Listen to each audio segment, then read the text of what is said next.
everybody, it is Blonde Blitz time. Let's go.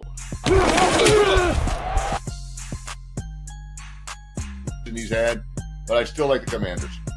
I'm also tough. DeMar Chase. Done. I'm looking at that Cincinnati team against the Cleveland Browns. Well, as soon as I saw the rain last night, I was wondering if that might be a little bit of a factor as well. How we play that week is really going to be more impacted. With the Raiders, who got Jacoby Myers back. The same thing with Joe Burrow. You just expect Joe Burrow to do it because he's been to a Super Bowl. It's time to send in the Blitz with Deb Whitcas and the Blonde Blitz. Hello, everybody. Welcome to the Blonde Blitz. I'm your host, Deb Whitcas. Week 15 is gone, and week 16 is coming on up. Guys, just 3 more weeks in the regular season. It is crazy. Today, I'm coming to you from Frisco, Texas. I'm here for the U.S. Army All-American Bowl, now called the Military Appreciation Bowl, where the best of the best high school football athletes compete. They will be playing on Sunday at the Ford Center at the Star, the Dallas Cowboys training facility. And tonight, I got a chance to talk to NFL Academy and All-American athlete Joel Quaser from Germany. He's going to join me, and we talked about his experience in American football. Also today, it's playoff time in fantasy football, and my special guest is the author of The History of Fantasy Sports and the Stories of the People Who Made It Happen. His name is Larry Schechter. He'll explain the ins and outs of fantasy because I play and I still don't quite get it. Brian Snow of The Snowman in the Morning is here to help me out with hot takes from week 15. Shay Holland, HGTV designer to the athletes, is back. She's hosting her own show now. Her name is Game Day with Shay. So you guys have got to check that out. She's here to give us a tour of SoFi Stadium. We were in a suite. And she's also going to give us some tips to prep your house for Christmas games.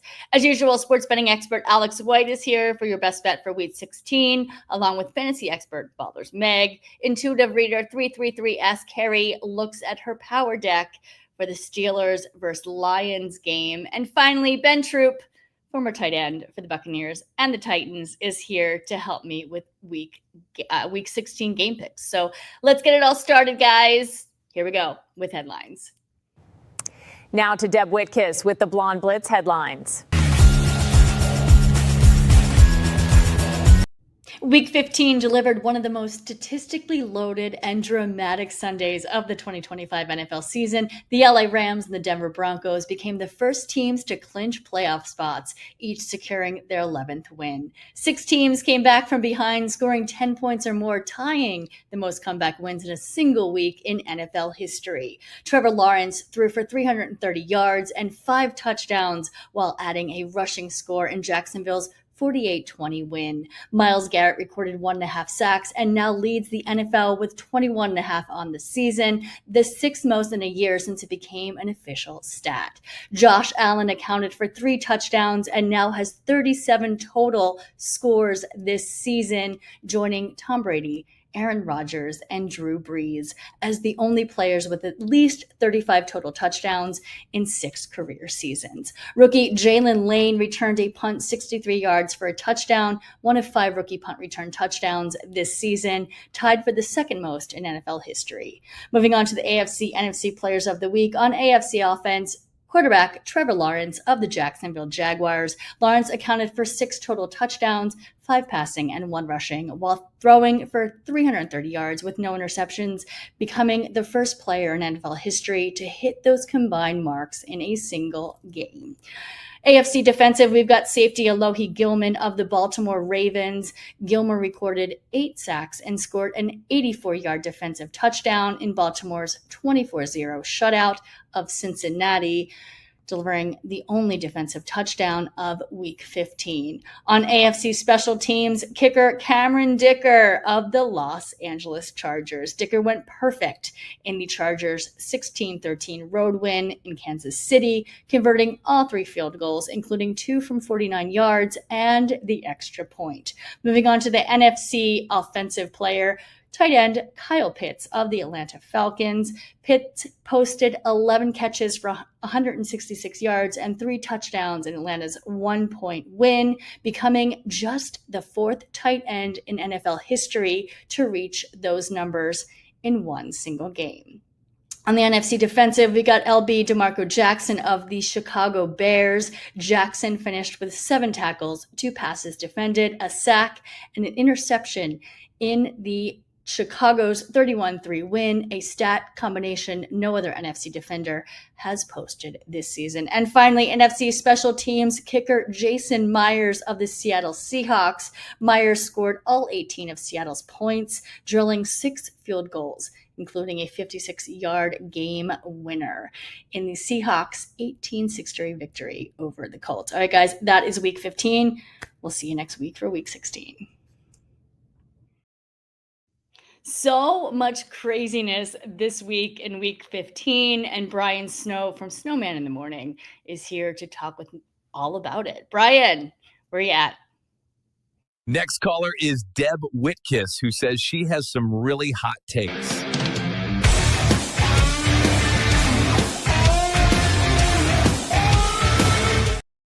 Hello, Brian. How are you, Deb? How are you? I'm good. How are you? I'm doing great. I'm doing great. Fabulous. We've been talking a little bit this week about San Francisco. It is your team. You've been texting me and being like, Deb, are they going to go? Or are they going to make a run into the playoffs? Despite all the injuries, they're looking pretty good. What are your thoughts? 4 in a row for the 49ers, looking for 5 coming up this coming Monday against the Colts. And there's a certain person who's rooting the Colts on, but yes, I have followed this team since 1981, and I've never seen a more beaten up team. This includes 2020. This includes last year. And just do before. This, but and the year before. But yeah, this is crazy even for me. They are sitting on the cusp of not only competing for the NFC West title, but competing for the NFC #1 seed. This is nuts. They are. Mm-hmm. I remember halfway through the season, we had a discussion. I was like, I'm so sorry, Brian. Like, they're done. Yeah. Like, yeah. I mean, you were like, you were capitulated. I capitulated. I said, you know what? There's just no way they can come back from all these injuries. Mm-hmm. And then the Rams drilled us at Levi Stadium, hanging 42 points and 400 plus yards on us. And all of a sudden, a sleeping giant has awoken.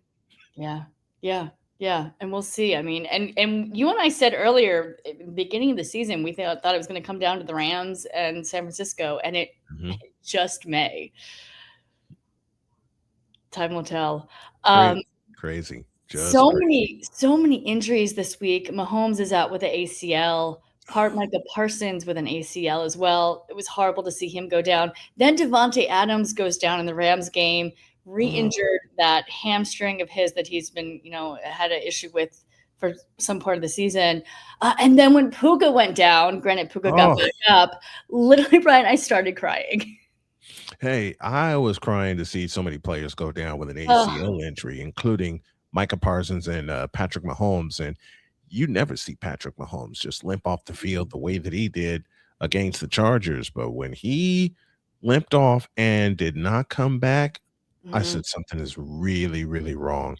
My wife looked at the play and she said, I wouldn't be surprised if that's an ACL. I went back and looked at the play, and sure enough, it's an ACL injury. Yeah. We did the same thing with Micah Parsons. We kept on kind of rewinding it and looking at it. And, I was with a bunch of my guy friends, and they're like, yeah, that's ACL. So, yeah, that was an ACL. With Devontae Adams, hit that hop, and I was like, oh, that's his hamstring. And Puka looked like a concussion, but I guess it was just a stinger. Like when he fell backwards, we were like, oh, but then he came back out and everything's fine. Yeah. Not going to jinx that one at all. Exactly. I love Puka. Love Puka Nacua and what he's doing. I brought you on to Puka. You did. 2 years ago, you said, you got to watch this kid. Got to watch this rookie Puka Nacua. Man, I'm not worried about, yes, I am worried about him. He's one of the best. Man, love what he's doing with the Rams. He's the best wide receiver in the league right now. Question, we're talking about Mahomes, we're talking about Kansas City. They are not in playoff contention this year. Do you like it or do you not? It's weird. It is weird. I think it's weird too. This is the first year since Mahomes has been the starter where they are not either competing for the division title or competing just for a playoff berth. But you and I said at the top of the season that the Chargers and the Broncos were going to give the Chiefs a lot to think about. And they have. That first win of the season by the Chargers over Kansas City put a lot of chinks in their armor, and now they have been fully exposed. Yep. Well, and I think it started with the Super Bowl last year. The Eagles exposed them then, and it just didn't really get better this season. They had some bright moments when Rashid Rice came back. I thought they were gonna, go for a run. I love Pachenko. I was actually talking about him today. I'm going to try to get him on the Blonde Blitz. I'm very excited. And yeah, but it is weird. It's very weird not to have Kansas City in the playoff talks. Yeah, it is. What about the Texans now surging into playoff position with their 6th win? Who would have thought? Man, Houston beat us up and beat us down. Okay?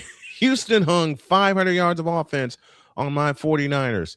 It got so bad that my wife came in here, saw the score, and she said, "Okay, we're going for a ride. You can't be sitting in front of the monitor looking at this." But man, Houston is right there. It's a 3-team race in the AFC South. The Colts are still alive. It's a 3-team race right now, but do not count Houston out. This team has gotten their act together over the past 5 weeks, and they are cooking right now. This Texas team is very dangerous. Absolutely. And you just mentioned the Colts. It's kind of a must-win game for them this week. They got to have it. In essence, they have to win out. They can afford one, and thinking 10-7 could get them in the AFC playoffs, but they are in must-win mode, and the injuries piled up for them. The inconsistent play has piled up for them even worse. Yeah. Yep. And bringing in, River Phillips. Yeah. I'm like, why am I blanking? But yeah, no, I think it worked. I mean, he did a great job. It stabilized him. Yeah. It really stabilized him. But the person they need to get going is Jonathan Taylor. He's been shut down the last couple of weeks. But he's ever since that Atlanta game where he posted 244 yards, he has not been the same Jonathan Taylor. There's no injuries to it. It's just been an inconsistent offense. They have to get him going, and they got to get him going quick. What do you think? What do you think about the Bills-Patriots game? Buffalo rallied from a 21-point deficit to win in Foxborough. I was shocked. I was at the Eagles game. I was looking back to kind of checking in on that game, and I saw the Patriots were winning, and then all of a sudden they were losing, and I was like, "What is going on here?" Are the Bills getting hot at the right time? Josh Allen's always been hot, but they haven't. I went to make chili when it was 21-0. Okay, my wife was making chili. The aromas drew me into the kitchen. She kicked me out of the kitchen, and the next thing I look up, and it's 28-24 Buffalo, and I went, "What?" Yep. That win will ignite the Buffalo Bills. Because they weren't supposed to win in New England. And I always pick them for Super Bowl, and they always let me down. I think I say this every week, and I'm like, oh my God, they're doing it to me again. I've been picking Bills and 49ers since the late 80s because one of my favorite quarterbacks of all time is the great Jim Kelly. And I wanted to see him and Montana match wits, and later him and Steve Young match wits, and it's never materialized. If there's a window for the Buffalo Bills, it's closing, and they need to do this right now. They got the signature win that they've needed all year, and they got to take it and run with it. Yep. We don't have time to go through each division, but I wanted to get your thoughts and kind of start the MVP discussion. Who do you think is going to be Josh MVP? Allen? Do you think so? You look. You don't think it's going to be Matthew Stafford? No. Matthew Stafford's and I'll tell you why. Also, Drake May. I have nothing against Stafford. I will never have anything against Stafford. But Matthew Stafford's been there, done that. The signature win by Josh Allen in New England may have just cemented his second consecutive MVP. Okay. Yeah, I mean, I just think Matthew Stafford has it. Also Drake May. It's like Drake May. Drake May's in the conversation. You know, Absolutely. Stafford's in the conversation. Drake May is in the conversation. Hell, you want to throw an out of the way name that could be in the conversation? How about Christian McCaffrey? That to him too. He's in the conversation, but it could very well be Matthew Stafford's MVP to lose, especially given the fact that there's an outside chance he may throw for a certain figure we like to call 5,000 yards. Exactly. But he just threw he's leading the NFL in passing yards. Wonderful season. But the voters look at past history, okay? And they also look at signature wins. Matthew Stafford's signature win was San Francisco getting revenge from earlier in the year. Josh Allen's signature win just happened. Okay. I mean, I think Stafford, he just threw 368 yards, 2 touchdowns in that Lions game. That was a huge game. Man, how is Matthew Stafford doing this with a bad back, a bad arm, and he's still throwing for 368 yards? I mean, Matthew Stafford has been incredible for the Rams. I will never take anything away from Matthew Stafford. Absolutely. All right, Brian, thank you so much for stopping by and helping me out with Week 15 game picks. Where can our audience find you? They can find me at snowmanmultimedia.com and Snowman in the Mornings on 5 days a week, 10 a.m. Eastern. All right. We'll see you soon. Thank you very much. All right, guys. As I said earlier, I am coming to you from Frisco, Texas. I'm here for the U.S. Army All-American Bowl, now known as the Military Appreciation Bowl, where the best of the best high school football athletes are competing on Sunday at the Ford Center of the Star. It's the Dallas Cowboys training facility. Tonight, NFL Academy and All-American athlete Joel Quisser from Germany. I got a chance to talk with him about his experience in American football. Take a look. Hey guys, I have Joel Quisser here from the NFL Academy. He's also an All-American in the U.S. Army All-American Bowl. We're in Frisco, Texas right now. Everyone's just getting here. Joel, how are you feeling? I'm feeling great. It was a long flight, but everything was being good and got a good night's sleep. When did you get here? Yesterday, I think like 10 p.m. Okay, all right. And how many hours of a flight was it? I think like over like 13 hours. Oh, wow. Because I flew from Germany to London and from London to Texas. Okay. So, and now you grew up in Germany. Yeah. And you grew up playing football. Yeah. Why football? So I started when I was playing 10, and like at that time I didn't play any sports, and then my stepfather came into my life. He used to play football. He was like, yeah, why not try it out? And ever since I fell in love with the sport, and yeah. And why do you love it? For me, it's just like a way to, because I got like a bit of aggression problems. So like it's a way for me to like express my aggression, like, yeah, just ready to hit people. Yeah, that's why I love football. Just the physicality. And you're a linebacker. Yeah, sorry, linebacker. What drew you to that position? So I started playing as an O-line and D-line. And then I think when I was like 16, I started playing, or like my coach was like, oh yeah, you want to try a linebacker? I was like, sure. And I always wanted to play like linebacker, to be fair, because I never liked or enjoyed playing O-line and D-line. Okay. What didn't you like about it? I don't know, like as a linebacker, you're able to make like way more plays like on the pass as well, because you're like everywhere basically, and you can just go like command all the people, like get the D-line right, get everything right, get the coverage right. Yeah, so it's just like overall. So it sounds like you'd like to lead. Yeah, for sure. Okay, all right. Talk to me a little bit about the camaraderie of your teammates and what that means in football. For me, football, like every team I've been to, is just like the moment you came there, you just like grow as a family together. Like you train together, you bleed together, you sweat together, and then obviously in the games was like where it comes down, and yeah, it's just like one big family, and it's just such a beautiful, which like I never see at any like other sport. And you're with the NFL Academy in the UK. Yeah. What made you, that's first of all, that's really hard to do. So congratulations. What made you make that move? So I had the choice to go into a high school or going to the NFL Academy. And for me, it was like, first of all, it's closer to home. It's only like an hour flight.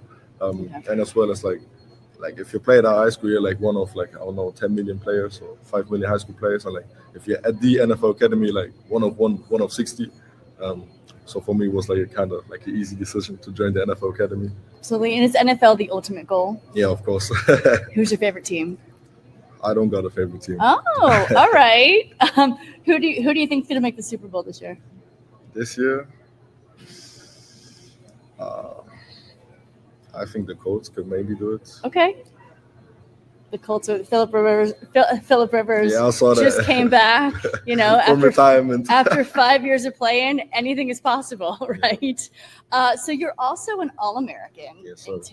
You'll be playing on Sunday, the U.S. Army All-American Bowl here in Frisco, Texas. When you got that phone call, you got that jersey, what did that mean? I mean, I met Coach Tony, like, I think, was it last year? 2 years ago. I was injured at the game because I had like an MCL sprain, and like I was on the sideline with him, and like one from the opposite team, he flew into like outside, and I just like pushed him away. And like ever since there, Tony saw what like kind of person I am, and so just so everybody knows, Tony is standing right here. We're going to bring him in just really quickly. Everybody, Tony, and it's Terror in the Trenches, and he trains Joel as well. Talk to me a little bit about Tony. What's he like?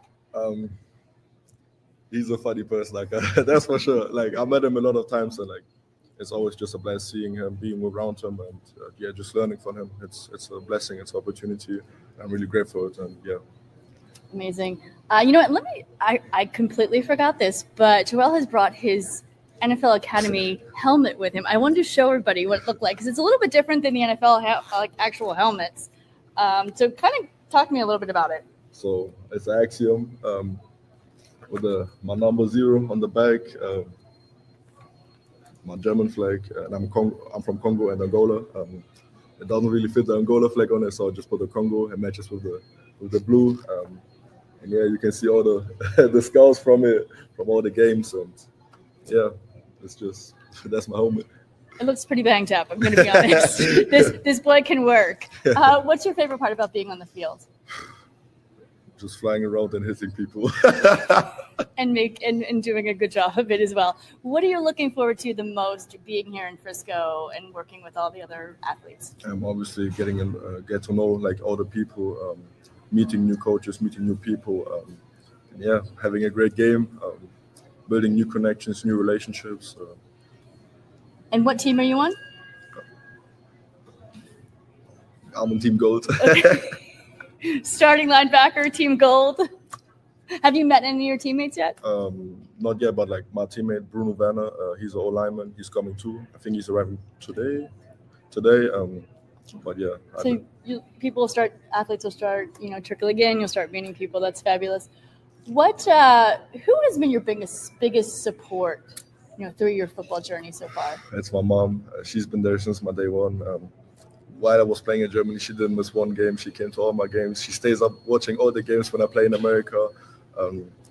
She's my number one supporter. She's been there through the ups and downs.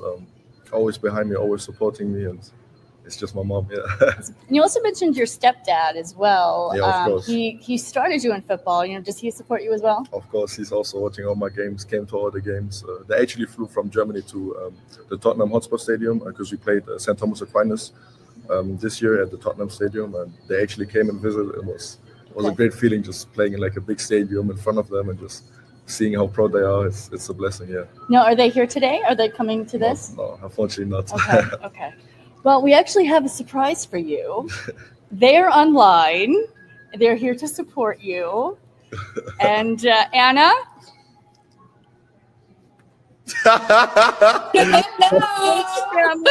Hello. We have Anna, stepdad Lucas, and Aunt Lola. Hello. Oh, hello. Alles gut? What do you guys have to say to Joel? Sorry? What do you guys have to say to him? What do we have to say to him? We are very proud. Yeah. And you make the way. Are you guys really proud he's here in the States and yes. The gold team and this is quite an accomplishment. Yeah, it's a big opportunity, and we appreciate it that he's so one of two internationals at the bowl on Sunday, and so we support him from here, and we watch the game on Sunday, and so we are very excited for him, and so we wish him all the best. Are you guys having a party? You're having a watch party? What's going on Sunday? Not a big watching party, so I think the game is at 8 p.m. our time. So, but I think so Lucas, Lola, me, his nephew is also here. The whole cousin, not nephew, cousin. So maybe my mom, and then All right. What would you like to see him do on Sunday? We need some flags. Some flags. No, some flags. Okay. Wait, no flags. The flags will be bad. No flags, more flags. Absolutely, I agree with that. Flags and a lot of tackles. Yeah. A lot of tackles, a lot of sacks. Do you promise to do that? Of course. All right. Everyone, thank you so much for being here. Thank you. We'll talk soon. Enjoy, have fun, and show the world. Stay healthy. We love you, Jess. Bye-bye. Love you. Bye. All right, Joel, thank you so much for being here. No Good luck on worries. Sunday. I'll see you these next couple days. Thank you so and much. Best of luck. Thank you. All right, guys, it's playoff time in fantasy football, and my special guest and author of The History of Fantasy Sports and the Stories of People Who Made It Happen, Larry Schechter. He's going to explain the ins and outs of fantasy. Larry, coming up. I'm still waiting for my invite as a special guest on the Blonde Blitz. My agent is waiting for your call, Deb.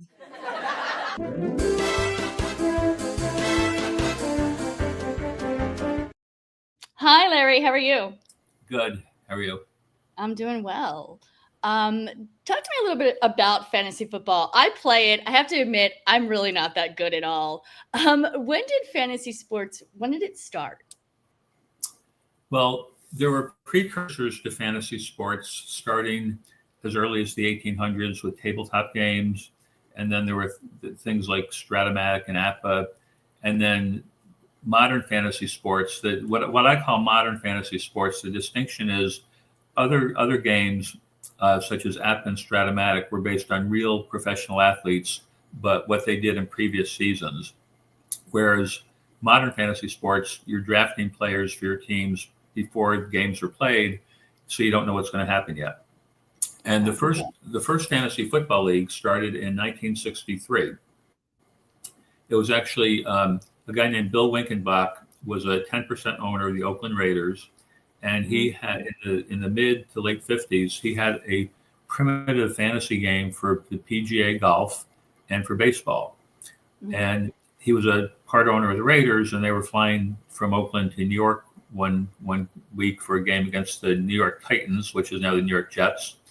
And Winkenbach told a couple of people on the plane about his games for golf and baseball, and they said, "That sounds great. Why don't we do one for football?" That was in the fall of '62, and the season had already started, so they talked about it and they created a game, but they had to wait till '63 to start playing it. Go ahead. No, to say, and then that's how fantasy football started, and it grew from there, from just then. And it's grown huge. Why do you think people love it so much? Well, people love football, and they love competition, and they love being able to be in charge of their own, pick their own players and make their own trades and things like that.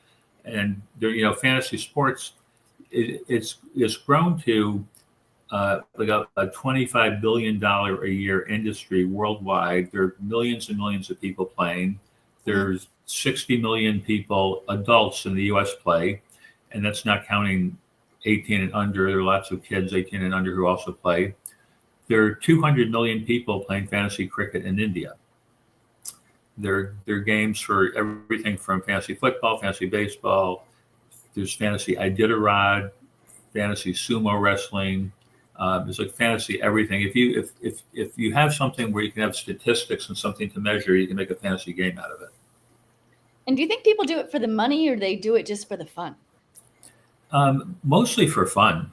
It's competition. It's fun.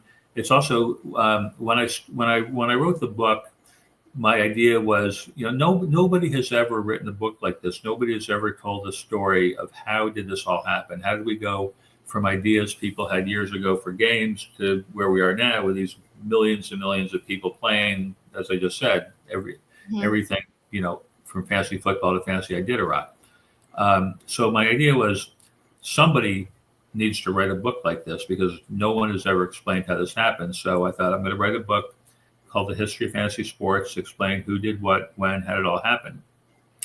When I started researching, by the way, it took me 18 months of full-time research. I had no idea what I was getting into. But when I started getting to it, I started hearing things that were fascinating.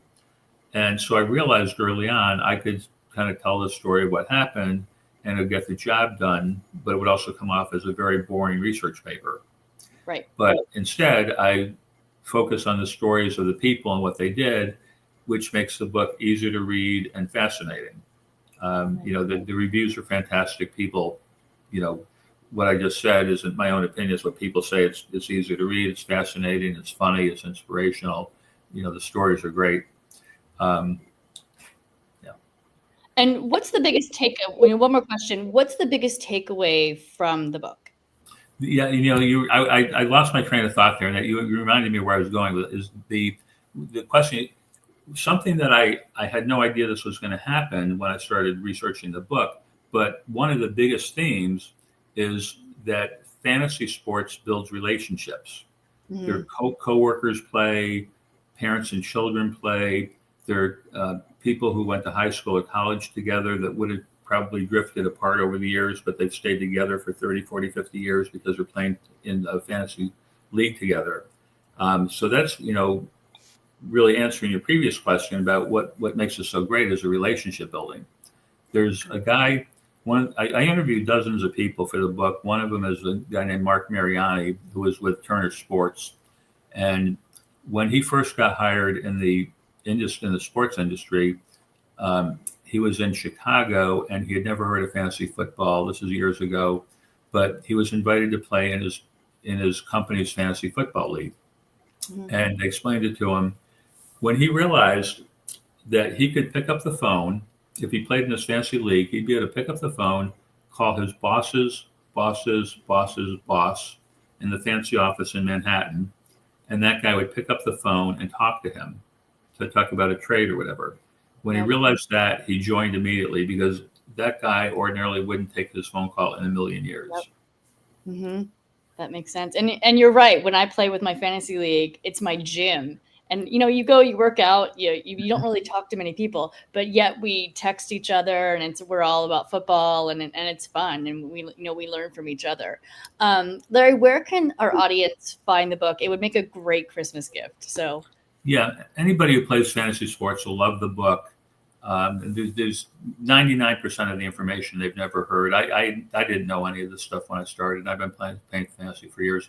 It's on Amazon. That's the easiest place to find it and get more details and see all the reviews.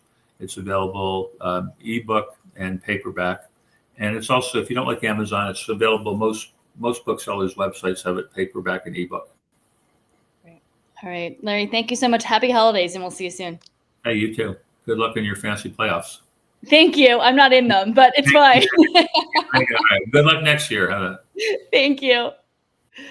All right, guys, next, Shay Holland, HGTV designer to the athletes, is here to give us a sweet tour of SoFi Stadium and also give you all the tips on how to get your house ready for the Christmas games. Shay, come on out.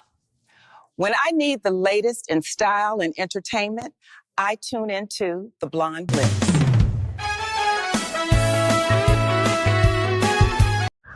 Ever wondered what the VIP experience is like at an NFL stadium? Well, today, I'm going to show you. Come with me on a tour of SoFi Stadium. We're at the VIP entry. Hi, it's under Shay Holland. The elevator's here, so let me head to where we're going. You're going to have so much to show you in here. So what's really cool, the theater seating in the suite. You will not go hungry in the suite.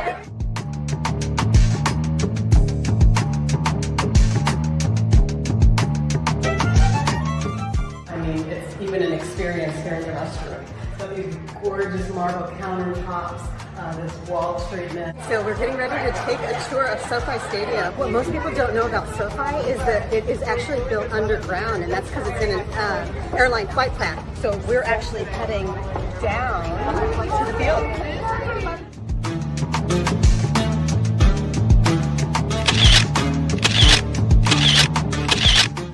So we just finished on the field, and now we're going to head back up to the suite and finish up the tour for you guys. Goodbye, SoFi. Hello, Shay, you there? Hey, Deb. Hi, I cannot see you, but I can hear you. You can't see me? I cannot see you, but that's okay. Oh, no. Well, we can just talk. That's fine. How much fun did we have at SoFi? Oh, that was absolutely amazing. To spend that, private tour at SoFi and just all the people that we got to meet and just, to see that behind the scenes was absolutely incredible. Yeah, we were lucky enough to be actually handpicked to be on. It was the woman who moved the game. It was a lunch and learn at SoFi, sponsored by Office Beacon and Pro Florence Sports. So that was someone here is saying Shay is the new John Cena. No, I don't know why. Wait, I'm going to try one thing and we'll see. I still can't see me on my other camera either. Oh, no. Well, we can still talk on audio. Audio works. We'll be good. What were your favorite parts of SoFi? My favorite part was definitely the food. Okay. And there is no doubt about that. Your one camera can hear just you. came up. I can see your ring light. Oh, wait. Okay, so that's my back camera. I'm going to turn my entire phone around and there see we go. what There happens. she is. I don't know what the framing looks like. You're fine. It's all good. Because I can't see it. Okay. You're fine. Well, that's something. That'll work. There you go. What parts did you like of SoFi? I thought it was all gorgeous. Yes, I was saying for me, it was just, there's so many amazing little details there, and the luxury materials and the food spread and just the views, obviously, down to the field. There's just so many things that you could point out that just, make it for a VIP experience. It really is. And I can, you can just imagine when those suites are filled with, celebrities and other A-listers, what the vibe must be. Well, and I loved the fact that there was theater seating so you could watch the game, but then also there were tables and you can it was mingling and watching at the same time. And the views were just spectacular of the field. And I love bathrooms. I'm a little weird. I loved the private bathrooms in the suite too. I thought that was extremely nice as well. Not to have to go use like the public restroom. It was like a private, just your friends bathroom. Yes. That is definitely, especially if you've ever been to a game and waited, 30 minutes in line for the restroom. That is one of the key things. And they're so large and spacious. I don't know why they made them so big, to be honest with you, because there's not showers in there. But you definitely there almost could have been. Almost could have been. Yeah, they're about as big as my kitchen. It was cracking me up. Yeah, absolutely. But I know that when they were building the suites, one of the key things that they wanted was almost that feeling when you're at home and everybody's gathered around the kitchen counter or they're watching the game from, everybody's gathered together. So that's why you get this more open space in the suites where you saw that they had those long tables. That is so you can sit down literally and have a family style meal, which is what we did. And so I love that part of it too, that it was really focused on, with theater seating, it doesn't feel exactly like a gathering. That's awesome when you're watching the game, but at halftime or other parts of the game where you may not necessarily want to be watching the on-field action, then you still have a place to all gather and have a conversation. So it's also that really thoughtful design that is reminiscent of home that makes it such a special experience. Right. And football's family already. So between home and then family and, having a great conversation. What are a couple of ideas from NFL suites that people can make, can do in their own home?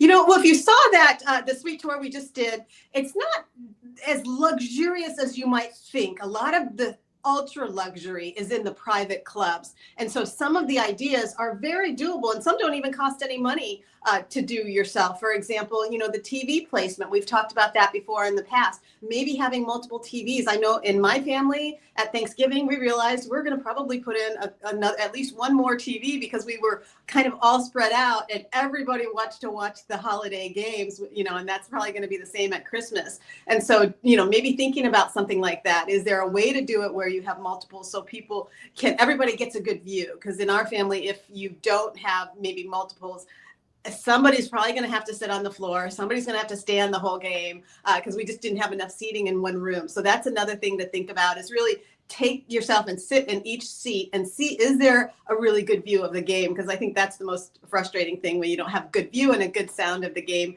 And then also just focus on making sure the sound is going to be good. You want to make sure that there's some soft goods, we call them, in the room. Like, you make sure you have a rug and those draperies and cushions and blankets and things like that. So it's not this echo chamber. And those are just some, easy ways that people can get their house ready, especially in time for Christmas, that don't cost it any money, that you see in the suites. And I also love just the way that, little tips from the buffet, for example, if you're going to be eating before or after or during the game and setting up your buffet, make sure that you have, like the silverware at the very end or already on the table, so people aren't having to carry their cup and their silverware and their napkins, when really all they just need is their plate when they're going through the buffet line. Little things like that, you kind of just forget in the moment. But I'm very excited about the holiday games coming up too. So am I, and playoffs are coming. The regular season is ending, playoffs, and it's an exciting time. I love the holidays, and I love, the end. I hate the end of football season because it's ending, but I love it because it's so exciting. Who's making, who's going to make the playoffs and ultimately Super Bowl.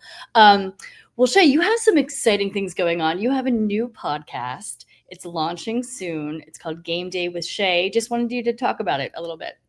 Oh, thanks, Deb. I really appreciate that, because obviously you and I, we go back a few years, and we were both, I think, the genesis of the idea for that podcast. And, both of us kind of coming from HGTV and design backgrounds, but loving sports. And so, had tried to pitch a show over the years involving sports and design. And it just has always been something that, I just appreciate you so much, because you didn't let the vision die and brought me on this show where I've been able to talk about it, but just decided to expand it just because there's just so much, to say about it. So many women now getting involved. Want to thank, Jason and this network, because, sometimes you hear, oh, sports, it's the boys club, especially football, but I have not found that at all.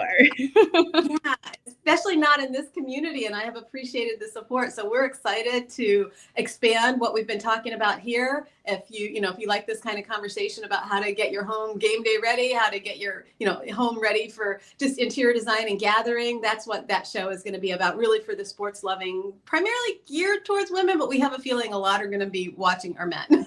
Well, we will definitely keep our eye out for that. And also, where can our audience find you?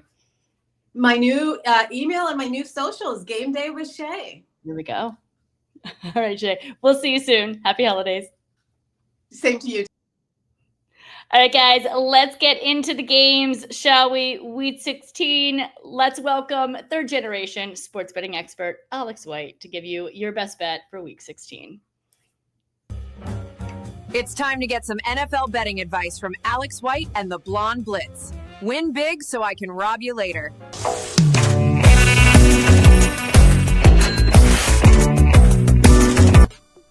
Hi, Deb. Hi, Blonde Blitz fans. Happy to be back here. I cannot believe the Carolina Panthers lost that game, especially after Tampa Bay dropped one to the Falcons. But we got to move on. Week 16 here in the NFL. The Chargers are catching points against the Dallas Cowboys. I think the Cowboys are overvalued. I think this is a great spot.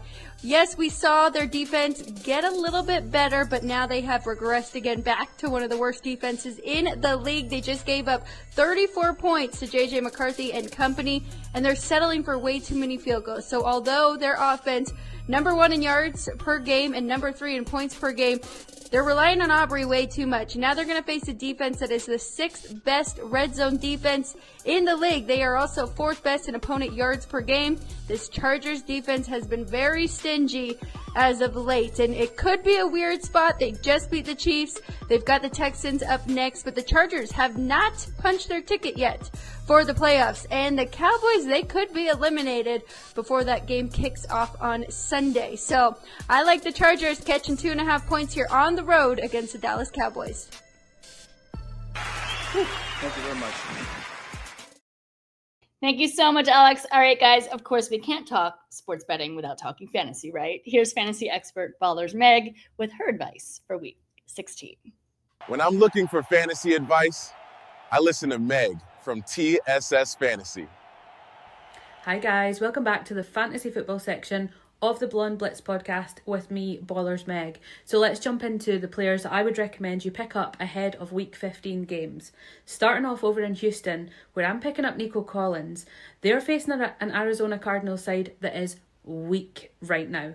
Nico Collins is an absolute baller. Paired up with CJ Stroud, absolutely going to do great things this week. Next up, I'm taking Travis Etienne Jr. That Jags side have been on fire recently. They are playing the Jets this weekend. We know the Jets are trash. They have been all season. I am very hopeful that Travis Etienne Jr. can get some real decent points this week and put up those touchdowns to boot as well. Finally, my last player that I'm going to be picking up for my daily fantasy squad this week is Ted McMillan over at the Carolina Panthers. Now, they're facing a Saints side that are high off a victory last week. However, that Panthers team have been formidable this season. Nobody could have expected them to be as good as they were, although a few of us had a sneaky feeling that they might be. I'm taking Ted McMillan. I think he is going to ball out this week. If you would like more hints, tips, tricks and advice on all things fantasy football, then please make sure you check out TSS Fantasy. Our shows are on a Friday and a Sunday where we are live and we will talk you through all our advice for fantasy football. And if you want to catch me some more, then Ballers_Meg on all social media platforms. You can catch my content across there. And I will see you next week for week 16. Take care, guys. Hello there. All right, thanks so much, Meg. Next intuitive reader 333 Ask Carrie is using her Power Deck cards to predict the Steelers versus Lions game this week. Carrie, what's going on? Let's see what the Power Deck cards say about these NFL team futures.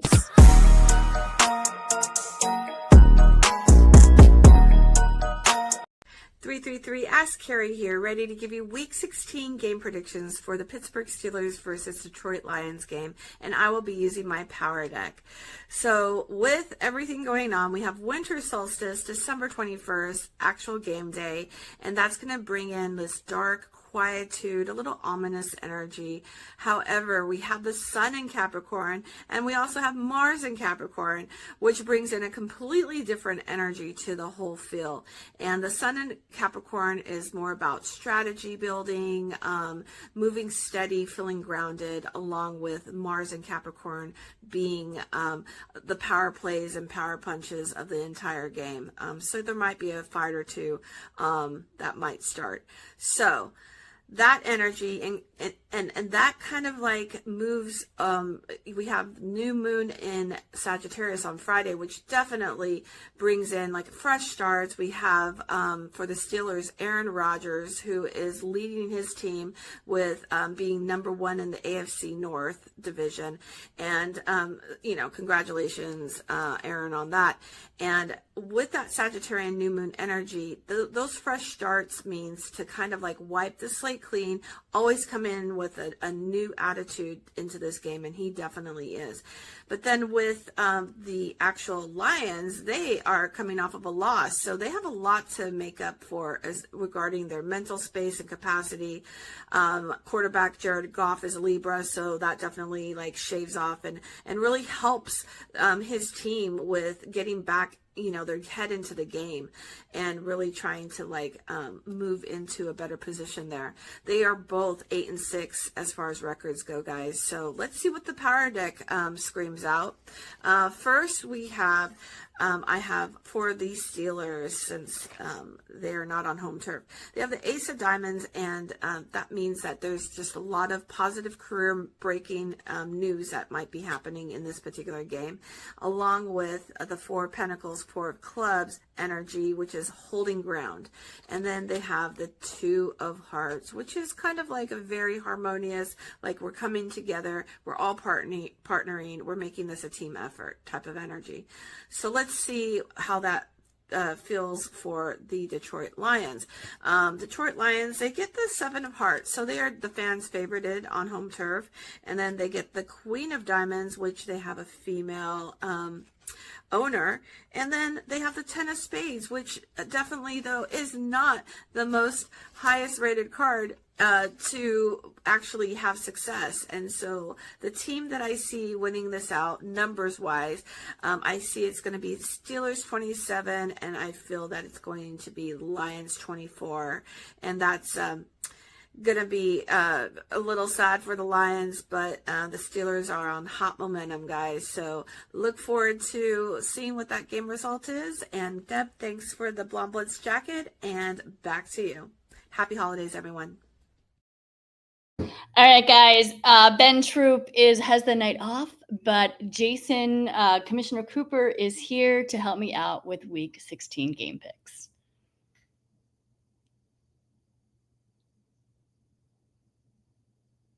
Bring in Deb and Troupe so we can get our NFL picks.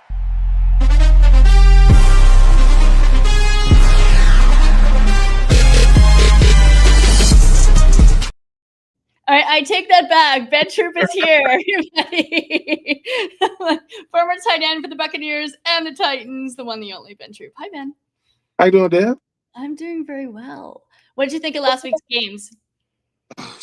Well, I mean, outside of Patrick Mahomes being out for the season, right? And I think I want to say Josh Allen and company just reestablished dominance. You know, Drake May, outside of him and his wife doing TikToks and making cookies or whatever they're doing, I think that a hierarchy got reestablished when they still got 3 games to play, and you know the thing, and I think the thing about the Rams. You might want to watch out for what the Rams and, you see what Matthew Stafford and company is doing. Michael Parsons goes out for the year. That's going to hurt Green Bay. That's going to hurt. And for everybody that thought that the Eagles weren't that good, you might want to look again. I mean, now, Deb, it was against the Raiders, so it's kind of asterisk. It was the Raiders. Dominated that game. But the game that stood out the most was, listen, my Falcons go out there on Thursday night. They beat the Bucs. The Panthers are in first place, and they lose. Yeah. You lose to New Orleans and Tyler Shuck. Come on, I was shocked. I was at the Eagles game watching the highlights, and I was like, are the Panthers really losing this game? How in the world did they lose? They got swept. I mean, you got swept by the New Orleans Saints, who no one saw. And unfortunately, my Tennessee Titans, Cam Ward threw a touchdown pass to Jeffrey Simmons. The problem is Jeffrey Simmons played defensive tackle because the receivers don't want to catch passes there. They don't want it. But watch out for them Chargers. The Chargers just ended the dynasty. They ended the season for Patrick Mahomes. And I kind of been stalking the internet trying to see what's up with Travis Kelce. I don't think he's coming back. I could be wrong. I don't think he's coming back either. I don't think he's coming back either. And also, too, Eagles-wise, the game was only 2.5 hours, which thank God, because it was freezing cold. But it was the second. So they sped the game up real fast. I mean, Max Crosby is he's arguing with Devin White. Y'all got the question of the day is Pete Carroll going to be the head coach of the Raiders in 2026? Because it's ugly. It is ugly. I don't think so at all. I think Black Monday, here we come with him, unfortunately. Well, let's get. And the Cowboys are fraudulent. Just saying. I agree with you there too. Even though I'm here right now, I'm in Dallas. But anyway, let's talk about these games. Rams versus Seahawks Thursday at 8:15 p.m. tomorrow. What you got and why? This is going to be the game of the week. I really, really enjoy the fact that you got two 11-3 teams in the same division. I'm gonna go with the old vet. Even though I'm older than Matthew Stafford, I just think that the Rams. Let me say this. I think Seattle is the better team. Complete team. We're talking about offense, defense. I do. Really? But here's the thing, Dale. Matthew Stafford, Puka Nacua, they found something real nice. Listen, look, as long as we keep Matthew Stafford, who missed the whole preseason, by the way, I think it's gonna be a really, really good game. I just think that the Rams are playing at a different level right now because I think that Matthew Stafford is saying, I'm not in my 20s. I'm in my late 30s. I got to cherish these moments, these games, these years. I got my best years are definitely behind me, but he's putting his best, dare I say, one of his best years together. So I don't feel good about it, but I'm going to go with the Rams. I'm going to go with Sean McVay and company over Coach McDonald and the Seattle Seahawks. I agree with you. And also, congratulations to Coach McVay. He just had his second baby with his wife. That baby already got a headset. That baby already calling plays. Absolutely. Well, this game is super important. The winner will take over first place in the NFC West and have the inside track to number 1 seed in the NFC playoff picture. You know, like you said, both are 11-3, both NFC. Game is in Washington. Both defenses are strong. I just Matthew Stafford and the Rams' ability to put points on the scoreboard at this point. Yeah. You said Puka, Devontae. I hope Devontae is back. Yeah, I do. They're talking he might be back. Blake Corum, Connor Williams. I mean, that tight end room. It's just Matthew Stafford just threw for 368 yards in last game, 2 touchdowns. I mean, he's just on fire. Darnold and the Seahawks did not have a touchdown last week. It was all field goals. It was 6 field goals last week. That's right. They're gonna have to get in the end zone against the Rams if they want to have a shot. Exactly. It'll be an outdoor game in the elements. Seattle, it's always raining. I don't think that's going to affect anything. Rams are 1-point favorites. I'm going Rams too. Next one, we got Packers versus Bears Saturday at 8:20 p.m. What you got and why? No, Micah Parsons is going to be a big problem. But here's the thing: whether it's been Brett Favre, whether it's been Aaron Rodgers, not Jordan Love, what is it about owning real estate? The Bears just can't beat the Packers. I don't understand it. Ben Johnson has done an incredible job with Caleb Williams in year 1, even though it's year 2 for Caleb Williams. But I think Jordan Love and company going, just like the New England Patriots had to reestablish who is the big dog in this conference. I think that Green Bay looks at Chicago and said, great season, Caleb. Great season, Coach Ben Johnson. No Micah Parsons, but we was beating y'all without Micah Parsons in 2024. Same thing, just no Mike. I think it's going to be a good game. I do, but I favor Green Bay in these games because Green Bay, they're used to playing in big games late in the year. Chicago, this is new for them to be playing meaningful football in December. Good game, but I'm having a winning record. Their coach is coming back in 2026 because by this time they're going to fire the coach, they're going to fire the coordinators, get rid of the quarterback. Caleb Williams has done a really, really nice, had a nice bounce back year in year 2. But Jordan Love say, I ain't new to this, I'm true to this. I'm gonna go with Jordan Love and the Green Bay Packers to continue their dominance over Chicago. All right, I'm actually gonna disagree with you on this one. I'm gonna go Chicago. I'm not sure if Green Bay can do it without Parsons. We'll see. Packers right now are 9-4. Bears are 10-4. It's at Soldier Field. It's at home. I love a good rival game. You know this. You never know when it comes to those rival games, right? Like what's going to happen. The last game they played came down to the wire. I think that will happen again. Green Bay won last time. I think Chicago takes it this time. I feel like people are counting the Bears out because they've always counted the Bears out and they're not used to this, having a winning record. But Caleb and Ben Johnson, like, show them what you got on this one. Packers are favored by 2.5. I don't agree with it. I'm going to go Chicago. All right. Okay. Let's do 2 more. Let's do Chargers versus Cowboys Sunday at 1 p.m. I appreciate the fact that the Chargers are playing really, really good football. And this is what I don't like. The Dallas Cowboys have a 1% chance of making about 1%. Look, I'm going to say, let's Coach Harbaugh. Coach Harbaugh and company. Let's go ahead and take these Cowboys out of their misery. Let me tell you why the Cowboys get on people's nerves. George Pickens is one of the best receivers in football. But when he doesn't decide to play, he's one of the worst receivers in football. And the problem is he's both people and you don't know who's going to show up. Deb, you don't know who's going to show up on Sunday, right? I just think that Justin Herbert is exercising a lot of demons. He's finally got Patrick Mahomes out of there, even though he still got to deal with Denver. He still got to deal with them. They ain't going nowhere. I just think for this Dallas Cowboy team, I mean, the fact that Stephen Jones is going to walkie-talkie. get a walkie-talkie from? Who are you talking to? Anyway, I'm gonna go with Justin Herbert and the sure thing in the Chargers. And to the Cowboys fans, they've already got their wait till next year, because that's what they said. You just wait till next year. It's been no years and 30 years, but yeah, I'm gonna go with the Chargers. I mean, I always say Dak chokes in the playoffs, but I think they're choking a little bit too soon, or a little bit sooner than this year. It's just been a super strange NFL season. But anyway, Chargers are 10-4, Cowboys are 6-7. Like you said, Chargers are on a roll. They beat the Eagles and they beat the Chiefs. Yes.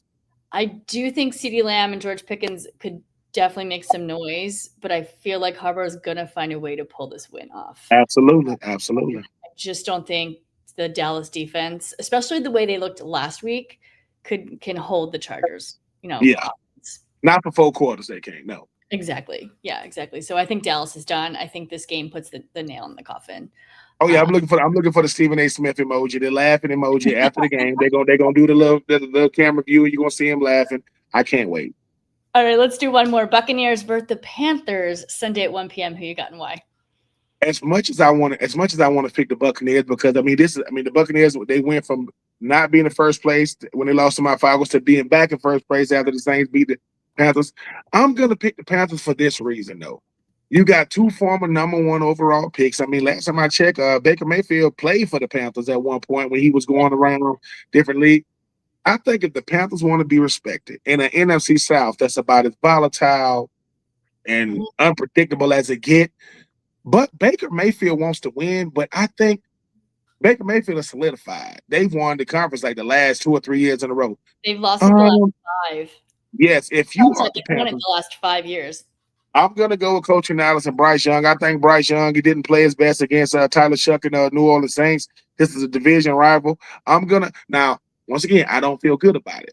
But J.T. Horn, Derek Brown, you talk about Ted McMillan, you talk about Coker and those guys, you talk about, Dowdle and those guys. They got a shot. And I think if the Panthers want to have a way to finally win this division, they're going to have to beat the Buccaneers who are telling the Saints, thank you for beating come on, man, you're gonna lose to the Saints twice. Yeah. I'm gonna go with the Panthers, even though Baker Mayfield and Mike Evans, they will not be going quietly into the night. Right. And that's actually, I'm gonna disagree with you. I actually would like to see the Panthers win this, and I think they can, but I'm gonna go Buccaneers, even though they've lost the last 2 games, which is unusual. Like, what is going on with them? They have their weapons back. Like, Godwin's back, Bucky Irvin's back, Mike Evans back, and they're still losing.